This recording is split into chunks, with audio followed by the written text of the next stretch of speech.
Hello everyone! Welcome to Nerea-san channel. As you guys know, I'm a pro ballet dancer dancing here in the US.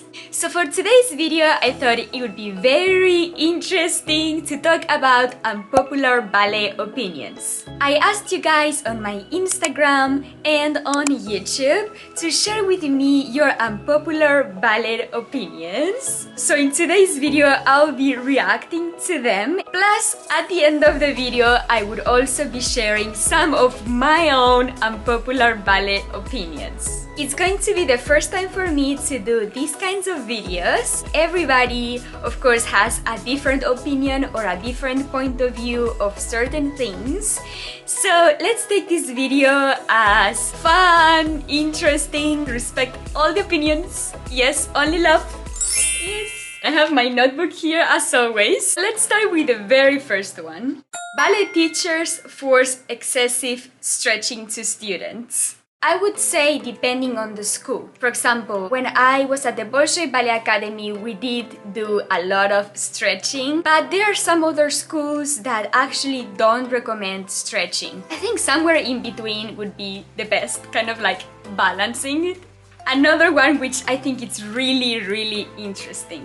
Ballet dancers are more beautiful when they rehearse, not when they perform.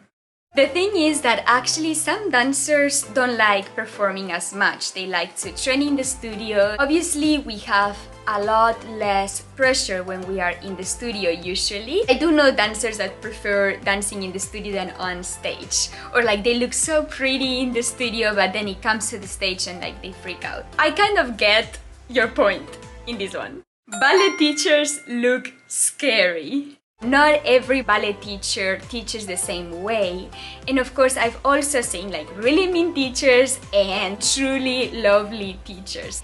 You can't say, oh, there aren't any mean ballet teachers, or you cannot say like all ballet teachers are so sweet. There's actually a way of thinking in Russia that when the teacher is mean to you, they actually love you and they want your success. Bottom line, they mean good for you, but probably, you know, the way of expressing their care or love or wishing you success, it's kind of twisted. But yeah. Tsugi. Ballet dancers have more physical damages than other kind of performers. I'm not sure. Maybe hip-hop dancers or break dancers also get a lot of bruising, I'm assuming, from all the turns on the floor. Probably we kind of get the same kind of damage, but in different ways. Ballet is too expensive to watch. I don't necessarily agree on that, especially nowadays. If you take it just as watching ballet, you can literally go on YouTube and watch ballet, right? It's not expensive to actually watch ballet. I actually don't know how much a ticket costs in Japan. But for our Sleeping Beauty show, the most expensive tickets are gonna be $55.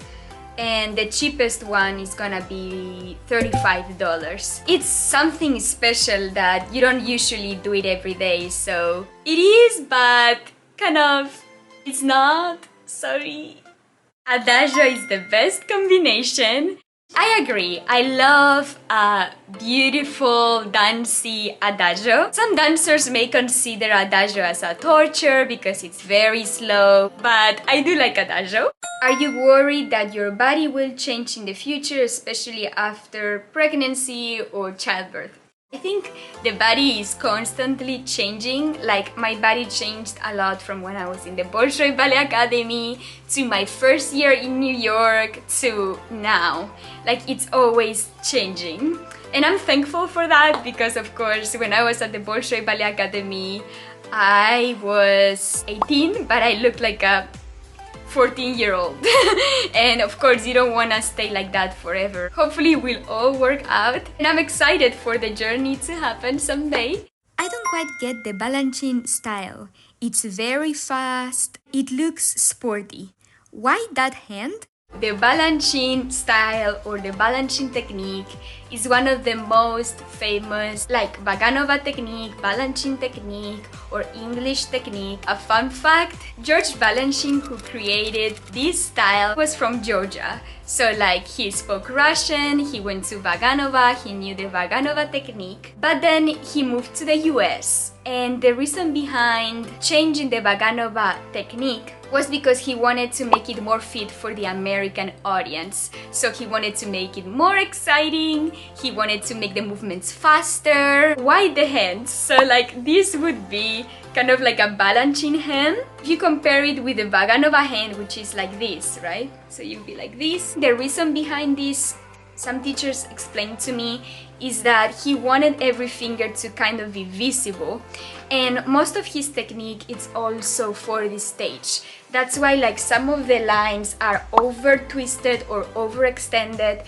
so from the audience the dancer looks longer. I don't really like the hand, but I do love watching some of the Balanchine pieces. I love the Tchaikovsky pas de deux, Jewels. I think it's a masterpiece. Okay, so now let's move on to my own unpopular ballet opinions.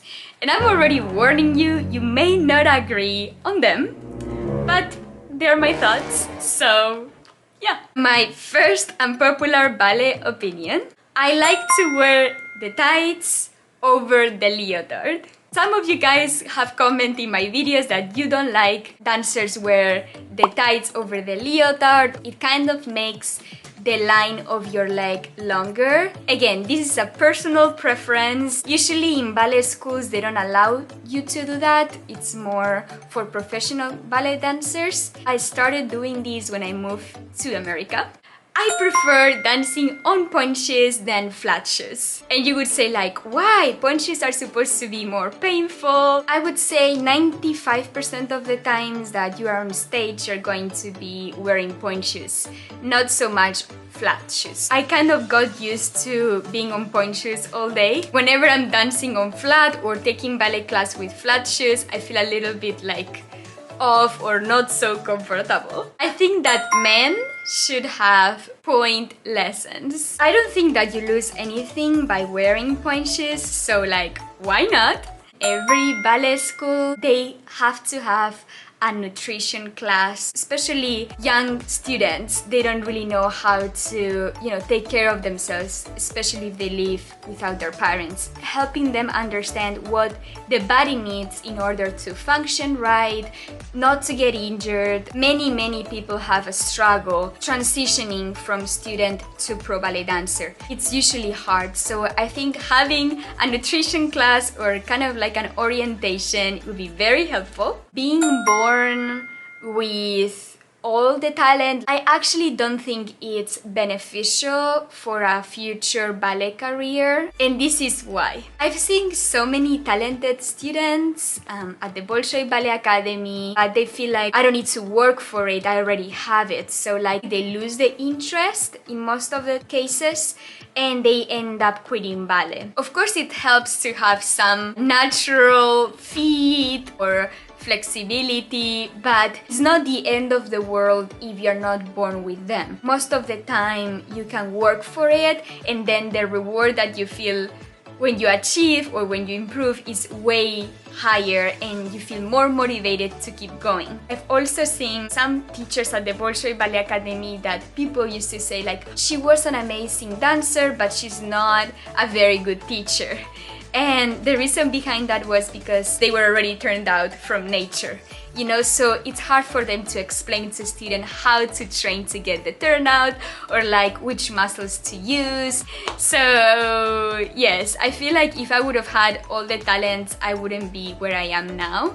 And probably I wouldn't be able to teach my students the ways of improving themselves. Because I've struggled and I tried to do research and I tried to work on it, I'm able to, help them now. So yes, those were your unpopular opinions, those were my unpopular ballet opinions. I hope you enjoyed this video. I hope it was interesting for you guys to maybe learn a little bit more of ballet if you didn't know some of these things. Again, this is an opinion video, so you are able to say, Nerea-san, I don't agree with you at all, or I totally agree with you. whatever you guys want, I will accept it. If you like this video, please don't forget to like, and subscribe to Nerea-san channel for more videos.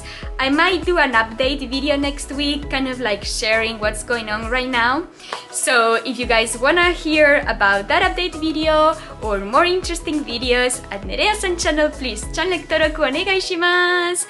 And I'll see you guys next week. Bye bye!